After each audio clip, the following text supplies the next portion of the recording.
labadii keliyooda maqan madaxna misaara loo faasa loogu dhuftay murugo iyo dareen aan wanaagsaneyn ayaa ka jira halkan kadib markii Saabir Xasan Sheekh Maxamuud oo 5 sano jir ah qoyskiisuna muddo ay baadigoobayeen isagoo meyd ah labada kaliyoodna lagala baxay la soo dhigay xaafad ka mid ah degmada Hodan ee gobolka Banaadir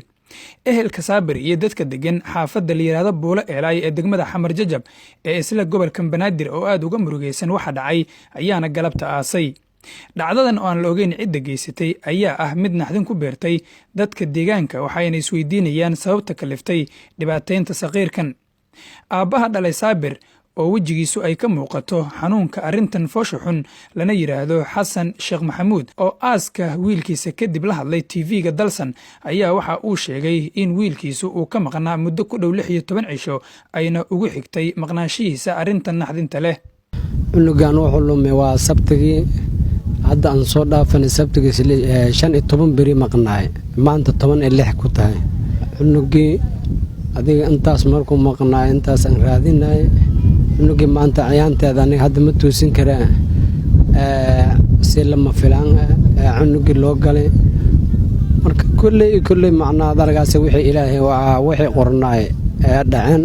unugi xumniis wuxuu maqnaa labadii keliyooda maqan intaas maqan madaxna misaara loo faasa loogu dhuftay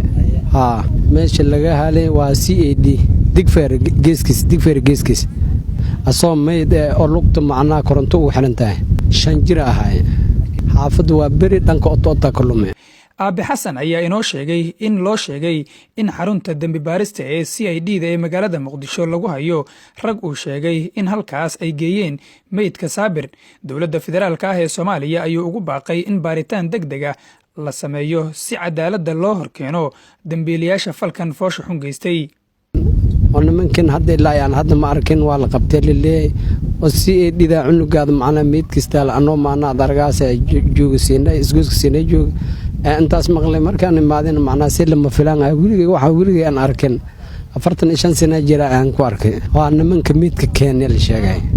dawladdu waxaan ku dalbanaa in unugaas macna dargaas oo baaratin dadaal weyn aan ka dalbanaa in macna dargaas meel badan aan ku tuhumayo unugeega macna dargaas unugay 500 unuga meesha joogeen waa iskoolka Maxamuud Mir maalin walba banooni laga ciyaara waa meel dad badan oo mujtamac waay unugay calaamad su'aal ma saarnaa kulli qof xaasid ee meesha ku wada unugan saa u galay in si aad macna unug leeg baaran rabaa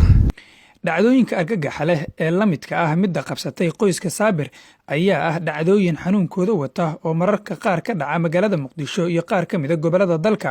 iyadoona ilaa haatan aan la ogeyn cidda sida rasmiga ah falkan u geysanaysa dhinaca kale xiriir aan la sameynay xarunta dambi baarista ee CID-da nooma suuro gelin si arintan aan wax uga ogaano Maxamed Cabdi Xasan Iidle idaacadda telefishinka Dalsan Muqdisho